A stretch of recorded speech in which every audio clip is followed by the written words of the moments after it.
Assalamualaikum guys, welcome back. Aku dah dapat video daripada sahabat-sahabat kita yang mana dekat situ kita boleh tengok ada dua orang ahli parlimen yang membincangkan ataupun mempersoalkan tentang tindakan kerajaan, which specifically dekat sini Kementerian Pendidikan yang buat inisiatif untuk pelajar buat solidariti untuk saudara-saudara kita yang sekarang ni tengah berdepan dengan dugaan dekat tanah sebelah sana. Dan dekat sini diorang kritik tindakan kementerian yang katanya cuba untuk tarik fokus pelajar untuk belajar hal-hal yang sepatutnya dekat sekolah. Dua ahli parlimen tu aku difahamkan, seorang dari Puncak Borneo dan seorang lagi dari Beruas. Baru-baru ini tersebar arahan KPM ataupun Kementerian Pendidikan Malaysia mengarahkan pelaksanaan Minggu Solidariti Palestin di Institut Pendidikan bawah Kementerian Malaysia. Secara peribadi, saya rasa tiada masalah untuk kita bersolidariti untuk menentang kekerasan dan juga jenayah perang. Tetapi apa perlunya kita membawa perkara ini ke sekolah-sekolah dan institusi pendidikan, melibatkan anak-anak yang harus fokus mewacanakan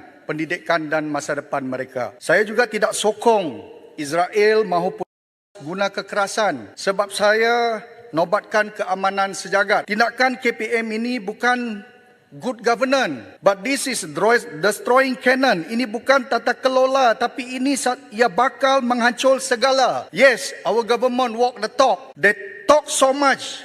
They walk here and there, but nothing happen. And then we keep moving backwards. This is not the way.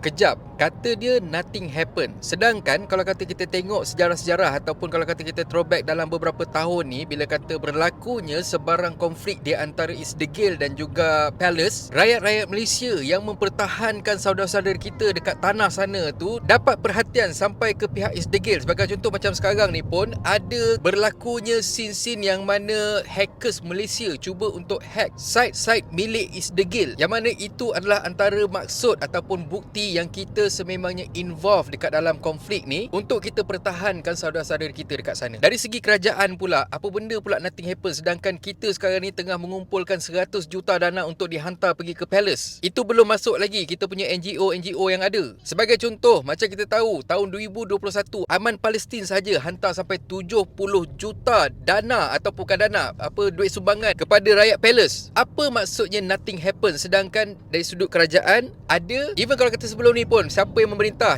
tak kisahlah PMX ke ataupun Bosku ke, even Tun Mahathir pun, kita antara kerajaan yang sangat vokal dan juga kita antara kerajaan yang turun padang untuk bantu rakyat-rakyat dekat sana. Nothing happen. Apa benda? Hang tidur ke apa? Bodoh. Kecil-kecil tak ada mampus, sebelah besar menyusahkan orang. Jadi setujukah yang berhormat Beruas supaya negara kita ini fokus membina negara kita, membina perpaduan dan memajukan bangsa kita untuk kemakmuran bersama. We have to go toward this direction. Okay, yang berhormat Puncak Borneo ni duk cakap kata kena fokus semua kan. Sekarang ni apa yang aku harap, isu jalan raya dekat Puncak Borneo tu tolong settlekan. Kalau kata belum settle lah, kalau kata dah settle, alhamdulillah, terima kasih banyak-banyak. But then again, I think you should focus on developing your own territory. Korang cakap macam tu sebab korang sendiri pun memang kenyang. Korang kembung duduk dekat atas sana tu. Korang tak rasa kepayahan ataupun kesusahan dan korang rasa benda tu semua ialah satu privilege yang korang akan dapat kekalkan selama-lamanya. Tujuan solidariti itu sendiri pun sangat penting supaya anak-anak kita, adik-adik kita yang belajar ni, dorang faham dan dorang boleh belajar untuk bersyukur. Anak-anak dekat sini diberikan rezeki berpuluh kali ganda lagi bagus, lagi baik daripada anak-anak yang berada dekat Palace tu. Kalau kata dekat sini dorang hidup dengan aman,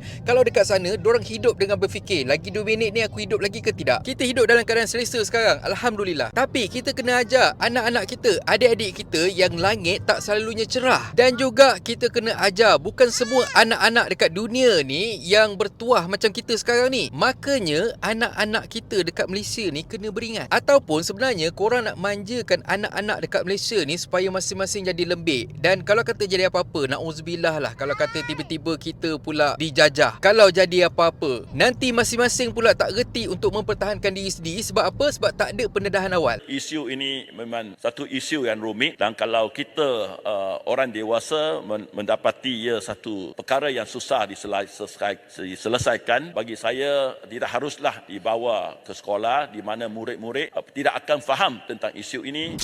Kejap. Yang berhormat kata, kalau kata tak faham, elok kita stop dan kita tinggalkan. Jangan disentuh. Ini ke kualiti yang korang nak terapkan dekat anak-anak Malaysia? Kalau tak faham, terus belah. Maksudnya, kalau kata kerja nanti, bila kata tak faham apa yang supervisor ataupun ketua ajar, okey, saya tak faham, saya nak belah, saya nak berhenti kerja. Kalau kata sambung belajar, aku punya subjek ni aku tak faham, okeylah aku berhenti kerja, aku berhenti belajar. So macam awak sendiri dekat kawasan awak, kalau kata ada orang mengadu, kami ada masalah dah dekat kampung kami, kat jalan kami dekat sini ada masalah, bla bla bla bla. Apa you cakap, I tak faham lah, tak apalah, I tinggalkan you lah. Sebab apa? Sebab awak tak faham, awak belah. Buka gerai tepi jalan, jadi peniaga jalanan. Kalau agak-agak tak faham nak berniaga macam mana, tutup kedai, lepas tu buka kotak, duduk jadi gelandangan. Bila tanya kenapa hidup macam ni, sebab YB beruas ajar. Dia kata kalau tak faham, tinggalkan, pergi buat benda lain. Dan sekarang ni saya tak tahu dah nak buat apa. Saya duduk sini jadi gelandangan, tunggu je lah ihsan daripada kerajaan untuk bagi duit dekat saya dan sebagainya. Kau nak bagi rakyat-rakyat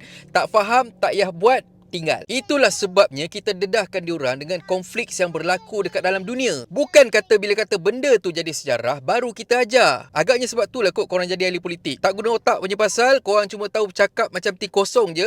Jadi korang pilih jalan senang untuk jadi ahli politik. Alah, itu apa, cakap-cakap sikit benda semua, bagi orang nampak macam aku berkeyakinan, bercakap macam aku concern pasal dorang. Okey, terus aku boleh jadi ahli politik. Ramai orang akan sokong aku dan sebagainya. Ini aku cakap pasal sebagian ahli politik lah. Aku tahu ada ahli politik yang memang buat kerja, tapi tak ramai. Yang saya takut ialah kalau mana-mana pihak yang menanam benih tentang kebencian di sanubari anak-anak muda kita, yang memang kita mesti pupuk sebagai penyayan dan orang yang menyayangi manusia yang lain. Seperti yang saya telah nyatakan tadi, kita ini satu manusia, Tuhan itu satu kepada kita. Pada aku, benda ni tak perlu diperdebatkan. Sebagai contoh, macam yang berhormat Puncak Borneo. Aku tahu kawasan dia memang tak ramai Muslim. Tapi, korang kena tahu, isu palace ni bukan pasal isu agama, tapi sebenarnya isu kemanusiaan. Kaum Muslim, Kristian dan penganut-penganut agama lain pun dia jadi target juga dekat sana. Ini isu yang mana hak manusia lain dinafikan. Rakyat-rakyat Palestin yang duduk dekat sana, yang memang tanah diorang dekat situ, diorang hilang hak untuk tuntut the law of return.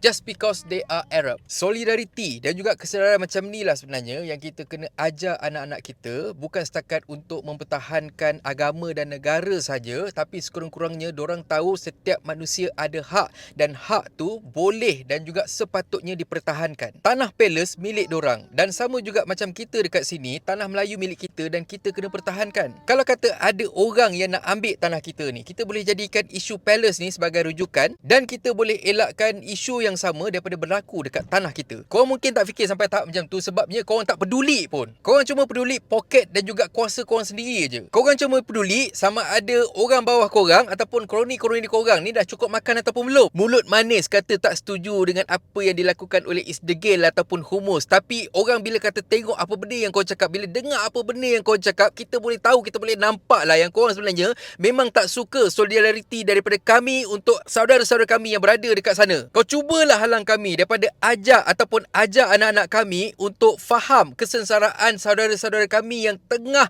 lalu sekarang ni dekat sana. Aku sendiri akan turun pergi dekat sekolah anak aku akan pacak bendera palace dan juga Malaysia kiri kanan besar-besar, biar orang keluar masuk boleh nampak. Kau berani, kau halang lah. Kalau kau ada masa untuk fikir ataupun berdebat pasal benda ni semua, aku cadangkan kau buat apa benda yang kau cakap. Kau cakap kata walk the talk, kau pun kena walk the talk juga. Kalau macam tadi kau cakap kata let's move forward, okay, macam kau sendiri, apa cadangan-cadangan kau untuk tingkatkan lagi taraf hidup rakyat-rakyat yang kau jaga dekat kau punya kawasan? Sebelum kau sentuh isu palace, baik kau pergi buat research, baik kau faham secara keseluruhan, dan sebenarnya memang banyak benda yang kita boleh belajar pasal apa yang terjadi dekat tanah saudara kita dekat sana. Kita boleh buat jadi rujukan supaya kita boleh lindung tanah kita dekat sini. Ini sampai Selayang pun ada pula bangsa yang berani nak tuntut. Itu pun cuma contoh sikit je. Takkan kau tak boleh nak nampak? Dah tua pun bodoh.